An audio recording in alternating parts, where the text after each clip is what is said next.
El día de hoy, en la Biblia dice, hablaremos de un tema más que controversial que ha logrado hacer que los eruditos de los últimos 2000 años discrepen entre sí entre ideas y teorías. Pero también hablaremos de la organización religiosa y romana que se ha adjudicado el hecho de que Jesucristo dio la autoridad a Pedro y Pedro a su vez fungió como el primer papa. ¿Pero será cierto esto? Hoy en la Biblia dice, lo descubriremos a continuación. Para descubrir esto iremos a la escritura que se encuentra en el libro de Lucas. Y cuando era de día llamó a sus discípulos y escogió a 12 de ellos, a los cuales también llamó apóstoles, a Simón, a quien llamó Pedro, y a Andrés su hermano, Jacobo y Juan y Felipe, Bartolomé, Mateo, Tomás, Jacobo, hijo de Alfeo, y Simón llamado Zelote, Judas, hermano de Jacobo, Judas Iscariote, que llegó a ser el traidor. Una vez que Jesucristo llamó a sus 12 discípulos o 12 apóstoles, también les dio autoridad, tal y como lo menciona la siguiente escritura en el libro de Lucas.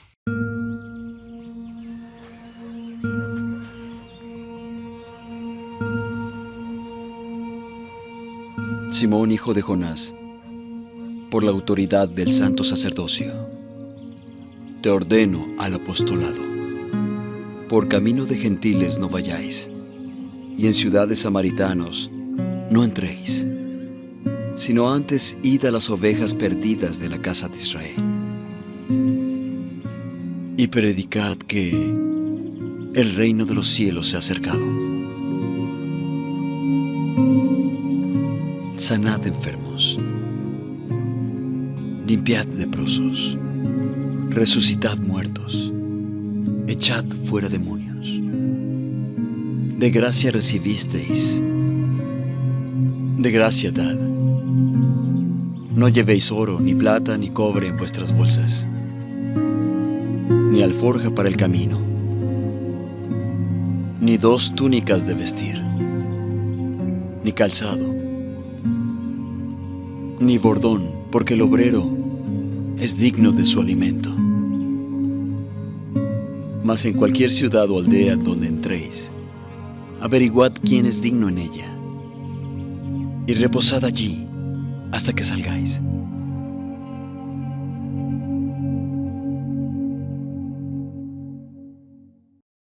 Era un simbolismo de que la palabra apóstol era un significado de servicio, de ayuda, de amor al prójimo desinteresado, en el cual el dinero y las cosas materiales formaban un segundo plano y las cosas espirituales formaban la primera línea, formaban el corazón del por qué ellos estaban predicando al pueblo. Entonces, al ver las características que tenían los apóstoles, nos podemos dar cuenta del tipo de hombres que eran ellos. Hombres de Dios que amaban dar servicio al prójimo y que seguían al pie de la letra las enseñanzas de Jesucristo, enseñándoselas a los discípulos y a los futuros discípulos del mismo.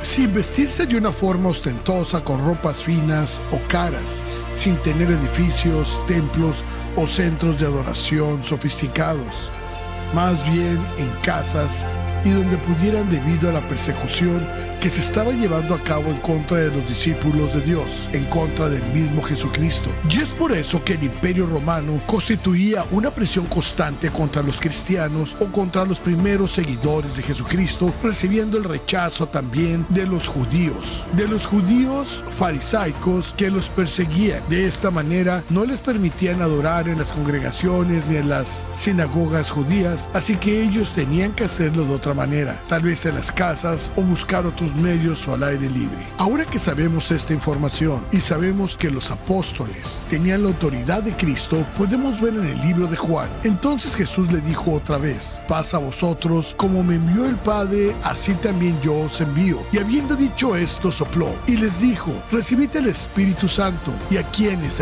redimiere los pecados, les son perdonados, y a quien se los retuvieres, les serán retenidos. De esta manera nos podemos dar cuenta de la autoridad que Jesucristo le había dado a sus discípulos, a los apóstoles, una autoridad que incluso podía perdonar pecados, reprender demonios y curar a los enfermos. Ahora recordemos bien que aún con todo esto, uno de estos escogidos, uno de los apóstoles, Judas Iscariote, entregó al Señor Jesucristo. Lo entregó para que fuera matado por los romanos, crucificado en la cruz con un beso, ese beso que se ha vuelto tan célebre dentro de las Escrituras, la forma más grave de traición. Y una vez que Judas Iscariote ya no formaba parte de este grupo selecto de 12 apóstoles, se tuvo que nombrar a alguien más para que lo reemplazara en su lugar, ya que por esa traición el Señor Jesucristo, el Hijo de Dios, había sido sacrificado en la cruz y ya no estaba con ellos. Ahora los apóstoles tenían que ver la manera de seguir el legado de Jesucristo, guiar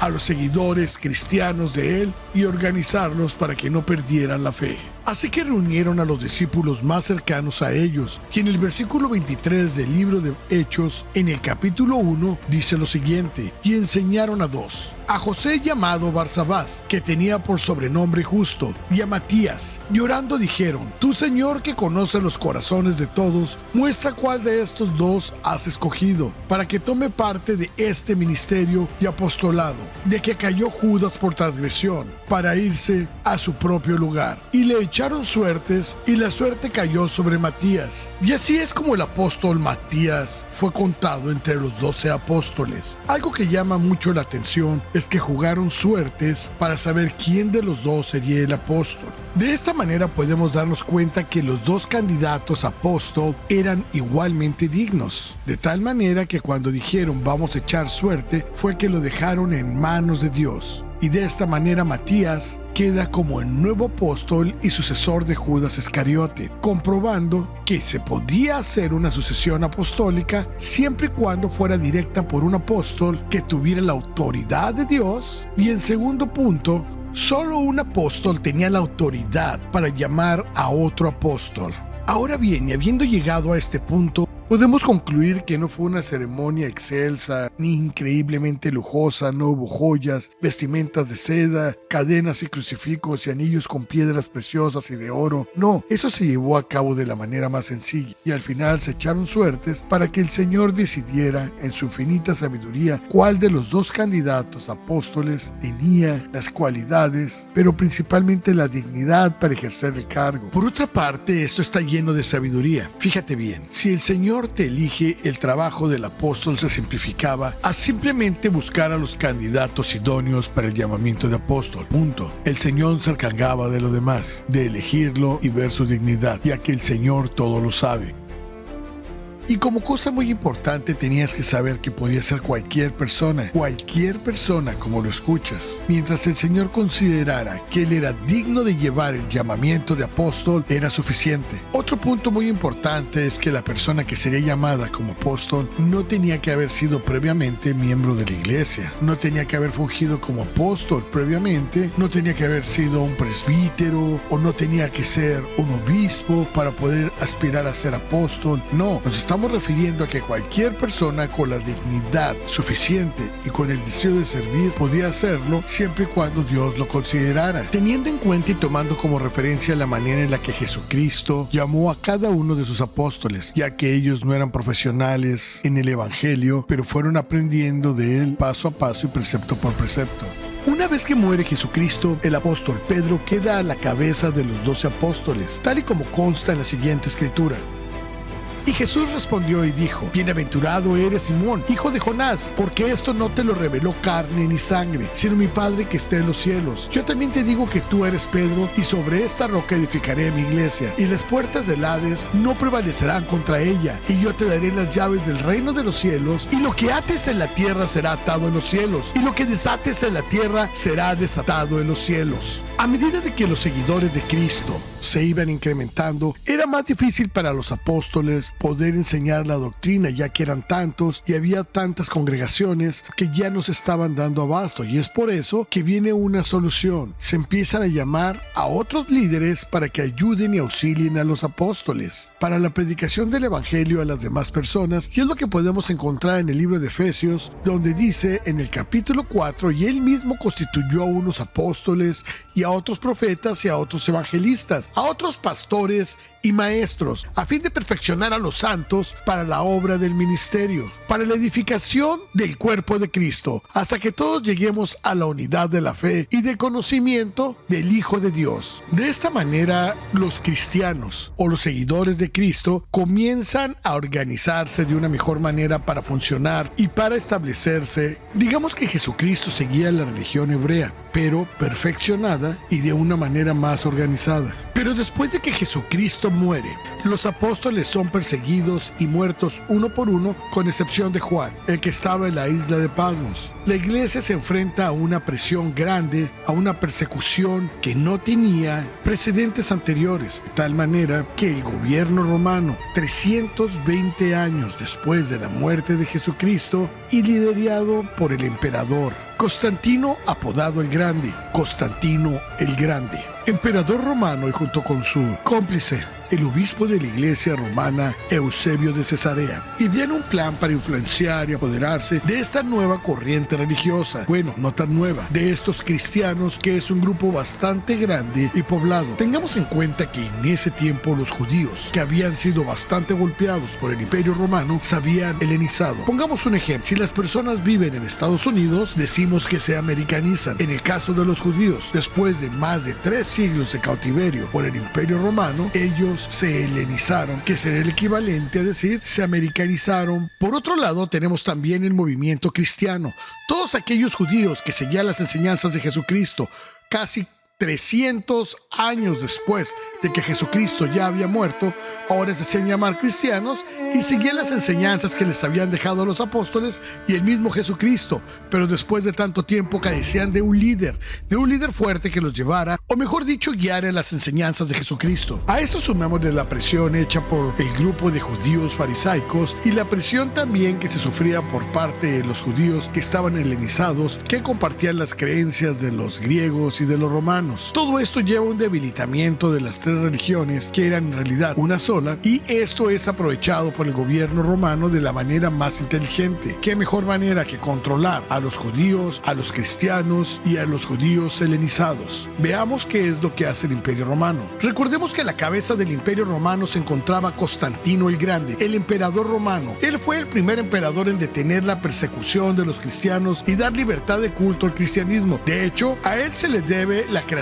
de la Iglesia Católica Apostólica y Romana. Veamos por qué. Constantino el Grande, emperador de Roma, cabeza de la Iglesia Romana, iglesia perteneciente al Estado, empieza a ver la manera de controlar también esa nueva corriente religiosa que es muy numerosa en miembros, lo cual significaría más poder y más extensión de su poder en las diferentes provincias conquistadas por el Imperio Romano. Además de esto, se da cuenta que los cristianos se encuentran debilitados por no contar con un líder fuerte que los represente, ya que no hay apóstoles vivos. Además, recordemos que el emperador romano no estaba solo, ya que él contaba con su cómplice Eusebio de Cesarea, historiador y escritor, que a su vez fungía como obispo de la iglesia romana. De esta manera convocan algo que se le conoce como el Congreso de Nicea. En esta reunión del Concilio de Nicea se hace venir a todos los obispos y líderes de las iglesias circundantes cristianas que por diferentes razones no se habían puesto de acuerdo en el Evangelio de Cristo, separándose y diseminándose, creando diferentes grupos religiosos cristianos en ese tiempo. Esta era la oportunidad perfecta para el emperador Constantino, la oportunidad que estaba esperando para poner sobre todos ellos una nueva religión, la iglesia del Estado romano, que controlaría todo el evangelio que hablara de Cristo. La finalidad de este congreso era unir a todas las iglesias cristianas en una, con una sola creencia, con un solo líder y con una sola filosofía acerca de Jesucristo, la naturaleza del mismo, su forma, su aspecto, desde el color de ojos y el color de piel, hasta la manera en la que ellos controlarían la verdad sobre la religión, y esa sería la verdad para las demás religiones. Así que Constantino el Grande, aprovechando su poder, presiona a todos a que acepten la nueva religión que ellos han creado, esta religión romana, con los aspectos que ellos quieren que tenga, no dando oportunidad a que haya un debate. De esta manera, los que no acepten la nueva religión serán estigmatizados y serán perseguidos, serán muertos o serán llamados herejes o apóstatas, convirtiendo a esta religión básicamente al cristianismo en una marca registrada bajo un nombre, el nombre del Imperio Romano a la cabeza y Constantino como fundador. Mientras que Eusebio de Cesarea se encargaría de que todo el texto histórico encuadrado cuadrara de una manera perfecta para darle realismo a esta nueva religión, la religión romana. De esta manera se inventa, porque no hay bases ni consenso para esta afirmación, se inventa descaradamente que el apóstol Pedro funge como obispo y papa de la Iglesia Católica, títulos que no tenían nada que ver con la naturaleza del llamamiento, suplantando la autoridad apostólica por algo que ellos llamaban el episcopado o el grupo de obispos o arzobispos, siendo que un obispo o arzobispo tiene mucho menos autoridad que un apóstol, ya que un obispo era para vigilar y ver que todo estuviera bien en una unidad o en una iglesia, mientras que un apóstol estaba encargado de todo. Pero la mentira más fragante, utilizan la palabra papa, que significa padre, para denominar al sumo pontífice, que no existía, una palabra inventada por este consejo para poder suplantar la autoridad de Pedro y su llamamiento como apóstol. Así que surge el primer papa, que en realidad no tenía que ver absolutamente nada con Pedro, ni con los cristianos, ni con Jesucristo, pero sí mucho con la iglesia creada por Constantino el Grande, perteneciente al Estado romano, representante en su totalidad de la iglesia romana, que se adjudica el nombre de apostólica, pero que no tiene nada de cristiana. Así es. Pero sigamos viendo la descripción del papa. Según los propios registros de la romana, así es como el Vaticano describe al papa, sus características como naturaleza a continuación. Se conoce como papa del griego papa, sacerdote, obispo, papa al obispo de Roma o romano pontífice, en latín Romanus Pontificius, considerado por el episcopado, considerado por el cristianismo católico sucesor del apóstol Pedro, vicario de Cristo, cabeza del colegio episcopal, pastor de la Iglesia Católica, quien además posee un título de soberano de Estado en la Ciudad del Vaticano. El romano pontífice, el pontífice es elegido por el colegio cardenálico, reunido en un conclave. Ahora, si comparamos lo que te mencionamos anteriormente, que dice la Iglesia romana, con las enseñanzas puras de la Biblia, ¿qué es un obispo? ¿Qué características tenía que tener? En el libro de Primera de Timoteo, en el capítulo 3 del versículo 1 al 7, nos explica exactamente las características que tiene que tener un obispo. Palabra fiel: si alguno anhela obispado, buena obra desea, pero es necesario que el obispo sea irreprensible, marido de una sola mujer, que sea casado, sobrio, prudente, decoroso, hospedador, apto para enseñar, no dado al vino, no pendenciero, no codicioso de ganancia deshonesta, sino amable, paciente, no avaro, que gobierne bien su casa, que tenga a sus hijos en su gestión con toda honestidad. Una de las características principales de ser un obispo es que estuviera casado, que tuviera una esposa y hijos, ya que la única manera de saber lo que es ser un padre es siendo un hijo, y la única manera de ser padre es teniendo hijos. Él no quiere a un neófito, sea que envaneciéndose caiga en la condenación del diablo. También es necesario que tenga un buen testimonio de lo de afuera, para que no caiga en descrédito el lazo del diablo. Un obispo, según Cristo, tiene que ser un hombre casado, un marido de una sola mujer, hospedador y servicial, y tiene que tener a sus hijos en sujeción y un testimonio de adentro como fuera de la iglesia. Ahora, los requisitos para un obispo según la Iglesia romana: dictador del Vaticano, no casado, no hijos, jefe de Estado y mandatario de Estado. No tiene hijo y se le nombra padre. Pontifius Maximus, padre máximo, por encima de cualquier otro padre. Y por último, este punto que me parece muy interesante: no es ordenado por apóstoles. Por consiguiente, no está ordenado por Cristo ni por la autoridad de Cristo, incumpliendo totalmente con los requisitos para ser obispo y totalmente descalificado para ser un apóstol, ya que no cumple con ninguno de los requisitos de un apóstol. Por consiguiente, si no puede ser obispo y no puede ser apóstol, esto quiere decir que no tiene la autoridad de Cristo y no puede tener una sucesión apostólica, ya que no fue investido por un apóstol, sino por un colegio de obispos o de cardenales que se le conoce como conclave, el cual forma y representa el poder de la Iglesia romana, parte del Estado romano que aún hasta nuestros días sigue imperando en la tierra. En pocas palabras, podemos decir que esto es algo muy romano, pero poco cristiano, o nada cristiano en realidad. Pero este no es el dato más perturbador que tenemos. Hay algo más perturbador. ¿Sabías que Constantino el Grande, el gran emperador romano, nunca se bautizó en la iglesia que él mismo ayudó a edificar? La iglesia apostólica y romana, por increíble que te parezca. Además, y casi para finalizar, permíteme decirte que Dios, en su infinita sabiduría, sabía todo lo que estaba por suceder. Así que Él nos dejó una escritura en la cual pone al descubierto todo esto y nos dice qué hacer cuando ese momento llegue, cuando esta institución romana estuviera obteniendo poder en la tierra. La escritura dice lo siguiente: nadie os engaña en ninguna manera, porque no vendrá sin que antes venga la apostasía y se manifieste el hombre del pecado, el hijo de perdición, el cual se opone y se levanta contra todo lo que se llama Dios o es objeto de culto, tanto que se sienta en el templo de Dios como Dios, haciéndose pasar por Dios. ¿No os acordéis que cuando yo estaba todavía con vosotros os decía esto? Y ahora vosotros sabéis lo que lo detiene, a fin de que en su debido tiempo se manifieste, porque ya está en acción el ministerio de la iniquidad, solo que hay quien al presente lo detiene hasta que él a su vez se ha quitado del medio. Y entonces se manifestará aquel inicuo, a quien el Señor matará con el espíritu de su boca y destruirá con el resplandor de su venida. Inicuo, cuyo advenimiento es por la obra de Satanás, con gran poder, señales y prodigios mentirosos, y con todo engaño de iniquidad, para que los que se pierden por cuanto no recibieron el amor de la verdad para ser salvos. ¿Qué te parece esto? Todo está dicho en la Biblia, palabra por palabra, como te lo dije. Además, hay otra parte que me perturba bastante y es la que viene a continuación. Recuerda la palabra sin apóstoles es igual a apostasía. O sea, que la apostasía es la pérdida de la verdad porque ya no había apóstoles. Y era una profecía, como te lo leímos hace unos minutos, que esto sucedería. Quiere decir que la apostasía era la ausencia de apóstoles. Y podemos concluir en lo siguiente: si no hay apóstoles, no hay sucesión apostólica. Y si no hay sucesión apostólica, no hay un sucesor de Pedro. Y si no hay un sucesor de Pedro, significa que no quedaron apóstoles en la tierra. Por consiguiente, la sucesión apostólica es mentira, es un mito, es una invención para sostener una estructura tal y como lo tiene el verdadero evangelio de Cristo, donde Cristo era la roca. El apóstol Pedro nunca estuvo en Roma. El apóstol Pedro nunca se sentó en la silla papal ni fue papa. No hay prueba de ellos en ningún escrito o en algún documento. Inclusive el sepulcro de Pedro no se ha encontrado hasta el día de hoy. Y la cabeza de la iglesia romana no era un papa, era Constantino el Grande. Así que ya lo sabes. Si te ha gustado nuestro video, te invitamos a que te suscribas, comentes, participes. Recuerda, somos La Biblia Dice. Nos vemos y hasta la próxima.